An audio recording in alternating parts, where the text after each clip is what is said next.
Hello, আসসালামু আলাইকুম। My favourite cooking আপনাদেরকে স্বাগতম। তো আজ আমি আপনাদেরকে সহজ করে আলু আর বেগুন দিয়ে কই মাছ রান্না করে দেখাবো। তো চলুন দেখে নিন যে এই কই মাছগুলো আমি কীভাবে রান্না করেছি। তো ভিডিও থেকে শুরুতে প্লিজ একটা লাইক দিয়ে ভিডিও দেখা শুরু করবেন। আর আমার চ্যানেলটা এখনও যারা সাবস্ক্রাইব করেন না, প্লিজ সাবস্ক্রাইব করে পাশে বেল আইকনে চাপ দিয়ে দিবেন। আর এই ভিডিওটি যারা ফেসবুক পেজে দেখছেন, প্লিজ পেজটি ফলো করে লাইক, কমেন্ট এবং শেয়ার করে দিবেন। কই মাছ রান্না করার জন্য এখানে আমি প্রায় 9 থেকে 10 পিস কই মাছ নিয়েছি। কই মাছটা আমি কেটে ভালোভাবে ধুয়ে পরিষ্কার করে এটাতে আমি পরিমাণ মতো লবণ আর হলুদ দিয়ে এই কই মাছটা ভালোভাবে মাখিয়ে নিয়েছি। এখন কই মাছটা আমি ভেজে নেব। তো ভাজার জন্য আমি প্যানের মধ্যে তেল গরম করে এখন আমি কই মাছগুলো দিয়ে দিচ্ছি। তবে এখানে কই মাছগুলো দিয়ে দিলাম। আর কই মাছগুলো আমি একসাথে সবগুলো ভাজতে পারবো না, প্রথমে অর্ধেক পরিমাণে কই মাছ আমি দিয়ে দিলাম। এখন কই মাছগুলো এক সাইড হওয়ার পরে এগুলো উল্টিয়ে দিচ্ছি। উল্টিয়ে পাল্টিয়ে কই মাছগুলো আমি ভেজে নিচ্ছি। তো উল্টিয়ে পাল্টিয়ে কই মাছগুলো আমি ভেজে নিলাম। এখন আমি মাছগুলো উঠিয়ে নিচ্ছি। আর মাছগুলো মাঝারি হিটে এই কই মাছগুলো একটু ভালোভাবেই ভেজে নিতে হবে, না হয় মাছগুলো খেতে ভালো লাগে না। তো আমি একদম ভালোভাবে মাছগুলো ভেজে নিলাম। এখন আমি তেলটা জড়িয়ে মাছগুলো উঠিয়ে নিচ্ছি। আর একইভাবে আমি বাকি মাছগুলো ভেজে নেব।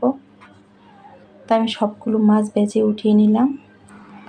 কই মাছের সাথে দেওয়ার জন্য এখানে আমি 1 কেজি পরিমাণে কালো বেগুনটা আমি কেটে ভালোভাবে ধুয়ে পরিষ্কার করে একটা ছাঁকনিতে ছেঁকে নিয়েছি। আর এখানে আমি মাঝারি সাইজের 2টা আলুটা একটু পাতলা করে এই আলুগুলো আমি কেটে নিয়েছি।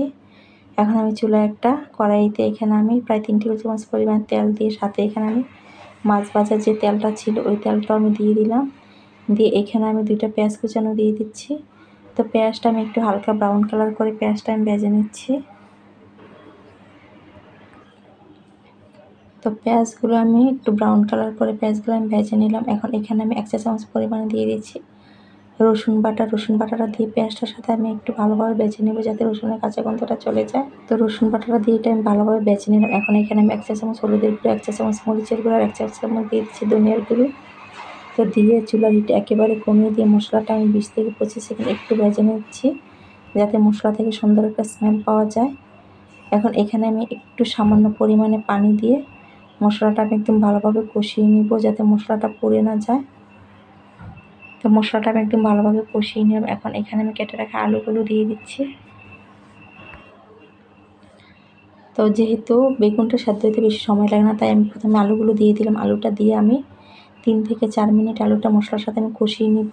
এখন আমি ঢাকনা দিয়ে ঢেকে আলুটা আমি 3-4 মিনিট কষিয়ে নিচ্ছি। 4 মিনিট পরে আমি ঢাকনাটা উঠিয়ে নিচ্ছি। আর এর মধ্যে আমার আলুটা প্রায় 40% মতন এটা সেদ্ধ হয়ে গিয়েছে।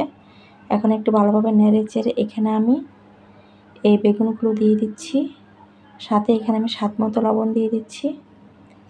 দিয়ে এই বেগুনটা আমি আলুটা আর বেগুনটা একদম ভালোভাবে কষিয়ে নিব, বেগুনটা সফট হওয়া পর্যন্ত।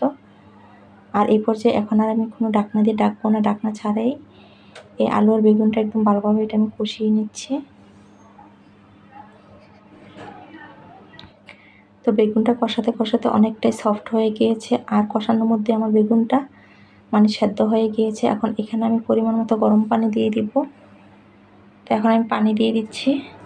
তো এখানে আমি গরম পানি দিয়ে দিচ্ছি। চেষ্টা করুন গরম পানিটা দেওয়ার জন্য। পানিটা দিয়ে একটু ভালোভাবে মিশিয়ে এখন এখানে মাছগুলো দিয়ে দিব। আর পানিটা এমনভাবে দিবেন যাতে এই তরকারিটা একটু মাখা মাখা হয়।